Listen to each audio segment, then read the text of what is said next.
Je voudrais préciser à quel titre je parle. Je suis spécialiste de l'Algérie, c'est vrai, je le suis devenu en éditant des livres sur la situation en Algérie, son histoire. Mais je suis d'abord là comme militant de Algeria Watch, qui est une ONG qui a été créée à la fin des années 90. Et moi, je parle en tant que citoyen français, défenseur des droits de l'homme, parce que je suis révolté par le soutien apporté par notre gouvernement au régime algérien et à tous les crimes qu'il a commis totalement indépendant depuis longtemps. Absolument indépendant.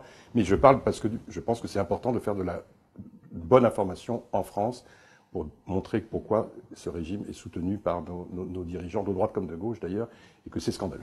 Alors, pour répondre à votre question, en fait, le conflit qui a éclaté en janvier, enfin, dans les journaux, dans la presse algérienne, dans les médias, entre le clan Bouteflika, comme on dit, et le DRS, c'est M. Toufik Médiane, le général Mohamed Toufik Médiane, chef du DRS depuis septembre 90. Il est le plus ancien chef des services secrets du monde. Du monde. Quand même un record. Bon. C'est pas du tout ça, le conflit. Le conflit, c'est un conflit entre l'état-major de l'armée, de l'ANP, l'armée nationale populaire, et effectivement le DRS. Alors pourquoi ce conflit? En fait, il faut comprendre qu'il est ancien. Ses racines sont anciennes. C'est-à-dire que pendant la sale guerre des années 90, l'armée, l'état-major et le DRS ont conduit cette sale guerre de concert. Ils étaient ensemble, ils ont fait toutes les horreurs qu'ils ont fait, les assassinats, les disparitions, les enlèvements, ensemble. Et à partir une fois qu'ils ont liquidé 150 000 personnes, et que la violence n'a pas disparu, mais elle est quand même beaucoup diminuée, à partir du début des années 2000, là, ils ont commencé. C'était un peu plus difficile. Ils ont commencé à se disputer sur quoi? Sur le partage de l'argent. Parce qu'il faut bien comprendre que la colonne vertébrale du régime algérien, depuis le début des années 80, c'était beaucoup pas le cas avant, c'est le détournement des commissions sur les importations de biens que l'Algérie importe et les exportations d'hydrocarbures. Donc l'enjeu de ce conflit au sommet du pouvoir, c'est le contrôle de la rente pétrolière.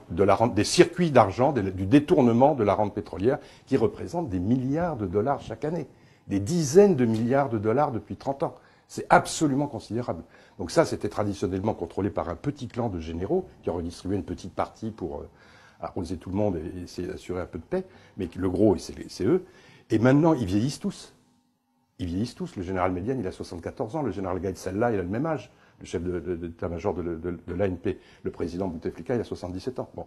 Donc ça fait plus de 10 ans qu'ils se battent pour savoir à qui ils vont, comment assurer la pérennité du vol de l'argent des Algériens, n'est-ce pas, et de la corruption, pour le passer à qui? À des jeunes officiers et à leurs enfants. C'était ça l'objectif. Déjà en 2004, rappelez-vous, le général Mohamed Lamari, qui était le chef d'état-major de l'époque, a été viré, parce qu'il avait perdu contre le DRS. Bon, ensuite, on ne rentre pas dans les détails, il y a eu toutes ces comédies donc là-dessus, Bouteflika, son clan, son frère, tout ça, ils occupent la vitrine parce qu'on leur a demandé d'occuper la vitrine. Ce n'est rien, on les a laissés faire un peu de business, mais ils sont absolument... Ils ne pèsent rien dans le rapport de force entre l'armée et le DRS. Rien.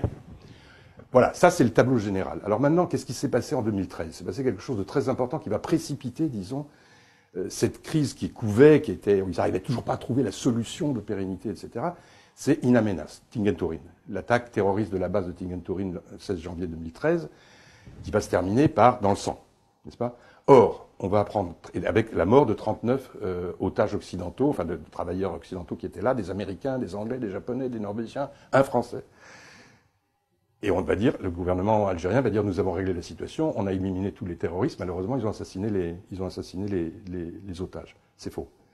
Là, on a su très vite, et ça c'est très intéressant, Algeria Watch, on a publié un article de Habib Souaïdial, l'auteur du livre La Sale Guerre, dès le mois de février, où il a eu des échos d'anciens camarades officiers qui étaient présents sur place dans la cellule de crise à In Amenas, où il y a eu une bagarre ouverte entre les généraux, les officiers des forces spéciales qui étaient prêts à intervenir sur la base pour essayer de sauver les otages, et le général Tartag, chef de la direction de la sécurité intérieure numéro 2 du DRS, avec ses hommes et ses unités d'intervention dirigées par le général Hassen, Haït Ourami Hasdi Hassen. Ils se sont bagarrés. Les premiers, les militaires, ils voulaient intervenir sur la base en liquidant les terroristes un par un pour essayer de sauver les otages et en faisant semblant de négocier avec les terroristes, tandis que Tartag, il voulait absolument pas négocier, il dit non, on tape dans le tas. Et c'est ce qu'il a fait. À 2 reprises, le troisième jour, et le jeudi et le samedi, il envoie ses hélicoptères qui tirent des missiles sur les véhicules des otages où il y avait en même temps les véhicules des terroristes où il y avait en même temps les otages, et il les tue tous. Mais il agit au nom du DRS, Tartag. Oui, c'est le numéro 2 du DRS. Et donc, c'est donc le DRS qui a tué, en même temps que les terroristes, les otages occidentaux. Tous. Ça s'est su très vite. Pas officiellement, ça n'a jamais été rendu public, ça. En revanche, Mais vous verrez dans l'article qu'on a publié sur Algeria Watch de Souaïa, c'est bien expliqué, c'est très, très précisément. En revanche, les services occidentaux, ils ont immédiatement été au courant. Et ils ont été fous furieux. Surtout les Anglais et les Américains, parce qu'ils ont perdu pas mal de civils, n'est-ce pas? Et donc là, ils ont dit plus jamais ça, c'est plus possible. Donc ils ont fait passer le message au DRS et au chef de l'armée algérienne en disant maintenant, ça suffit. Vous réorganisez, c'est votre problème, vous faites ce que vous voulez, mais c'est fini. Résultat, et donc les pressions ont été très fortes. Hein. Le Premier ministre britannique, M. Cameron, il est venu à Alger avec le chef du MI6. On avait du service de contre-espionnage. On n'avait jamais vu ça dans l'histoire. Un Premier ministre britannique avec le chef du MI6 qui sort jamais de son trou. Donc là, vraiment, ils sont... Et les Américains, je peux vous dire aussi, les pressions de la CIA, la NSA, ont été énormes. Donc là, du coup, dans la bagarre qui couvait, les généraux de l'ANP, les chefs de l'ANP, surtout le général Saïd Bey, parce que le général Gaïd Salah, c'est le plus vieux général du monde, mais il pèse rien. Ceux qui pèsent, c'est les gens qui sont juste après, certains chefs de région militaire, le général Saïd Bey, qui était là. Qui lui a 71 ans quand même. Qui a 71 ans, qui n'ont plus pas de première jeunesse, mais bon, voilà. Et donc, ils en ont profité pour effectivement faire pression et obtenir. Donc, en septembre 2013, qu'est-ce qu'on voit? On dit, la DCSA, Direction centrale de la sécurité de l'armée, qui est une des deux grandes directions avec la direction de la sécurité intérieure, est retirée du DRS et rattachée à l'état-major et au ministère de la Défense nationale, dont il dépendait théoriquement. Mais surtout, il va être son chef va être M. Djebar, Menad Djebar, qui est un des pires tortionnaires de l'Algérie pendant la sale guerre. C'était lui le chef du CTRI de Blida, où des milliers de personnes sont disparues, ont été torturées, ont été enlevées. C'est lui qui gérait les groupes islamistes de l'armée, etc. Donc il est viré de la DCSA et mis sur la touche apparemment, Djebar. Et l'autre chef de la deuxième direction, c'est la direction de la sécurité intérieure, l'ancienne direction du contre-espionnage que dirigeait Smaïn Lamari, qui est mort en 2007. Elle est dirigée par le général Tartag, Arman Tartag. Et lui aussi est débarqué. Donc c'est vraiment un changement très important. Et ensuite, on en parle un peu, mais pas trop, et on passe à ce qui arrive en janvier, où on voit le secrétaire général du FLN tout d'un coup dire « il faut que le général Toufik s'en aille ». Mais justement, vous pouvez nous parler d'une création très importante de cette commission spéciale de sécurité. Voilà. Alors, qui est créée donc en décembre, et qui est faite uniquement de gens de l'ANP, hein, les principaux, les chefs de région militaire, le commandant de la DCSA, qui justement n'est pas le nouveau commandant de la DCSA, qui est un ancien de l'ANP et non pas du DRS, et le chef de la police, le général Hamel, qui lui aussi est un militaire et non pas un policier. Et c'est eux qui sont chargés de gérer toutes les nominations, notamment dans l'armée et du DRS. Donc effectivement, c'est un organe assez secret, même s'il a une existence en principe officielle, mais enfin on n'en trouve pas trace au journal officiel algérien, mais qui a un rôle absolument central, et tout montre que ce comité, cette commission spéciale, a pour mission justement de mettre au pas le général Toufik Médienne et les hommes du DRS qui voudraient continuer à s'opposer à l'armée. Réalité là, c'est-à-dire d'une police politique qui était la sécurité militaire au temps de Boumedienne, qui est devenue le DRS en 1990, elle est au cœur du pouvoir depuis toujours. Non, mais aujourd'hui, c'est l'armée qui a des partis. Non mais oui, mais l'armée, quand il dit l'armée, c'est en fait il mélange. Il met l'armée et le DRS. Ils ont effectivement toute la scène politique qui a été ouverte en 89 après les émeutes d'octobre 88.